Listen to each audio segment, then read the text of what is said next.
Sir budget को लेकर जिस तरह से सरकार ने अपनी नीतियों को दिखाया है, यही लगा कि बजट नहीं अपने लिए है, जनता के लिए नहीं, कैसे दिखते हैं सर? नहीं, ये निश्चित तौर से ये बजट अपने एजेंडे पर वो काम कर रहे हैं, उस एजेंडे के लिए बनाए हैं। पूरा बजट उसके लिए बना है।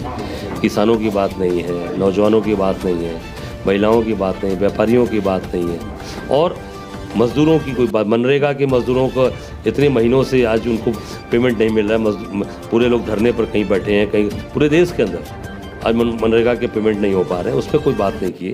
किसानों के बिजली बिल की माफ़ी इन्होंने कहा था। किसानों को जो बिजली बिल, जो सिंचाई के संसाधन में जो भी बिजली बिल लग रहा है, ट्यूबवेल पंपिंग सेट, उसका बिल नहीं लेंगे। योगी जी ने घोषणा किया था, उस पर कोई बात नहीं की। ये पूरी तरीके से बजट निरर्थक है और झुंझुना है जनता। नौजवान कहीं ना कहीं आंखें बिछाए देखा था कि हो सकता है इस बजट में जो है नौजवानों के लिए कुछ कहा जाए, फिर नौजवान हिंदुस्तान छोड़कर बाहर के मुल्कों में जाने की कोशिश कर रहे हैं, कैसे देखते हैं सर? अरे वो भी बाहर कहाँ जा रहा है, जहाँ युद्ध चल रहा है, युद्ध चल रहा है वहाँ भेजा जा रहा है, इजराइल भेजा जा रहा है। अब सोचिए, उसके लिए भी नौजवान लाइन लगाए पड़ा हुआ है।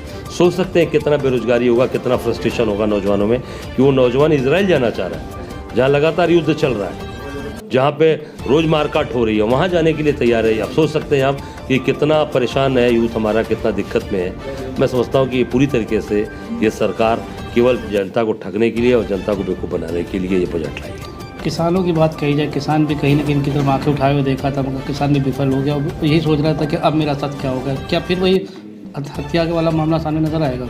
देखिए, पूरी तरीके से ये किसान, नौजवान, महिला, ये पूरी तरीके से ये सरकार विरोधी है और किसानों की तो परम विरोधी है। किसानों का तो हमेशा इन लोगों ने कभी साथ नहीं दिया। इनके ही मंत्री के द्वारा किसानों पर गाड़ी चलाकर उनकी हत्या की गई।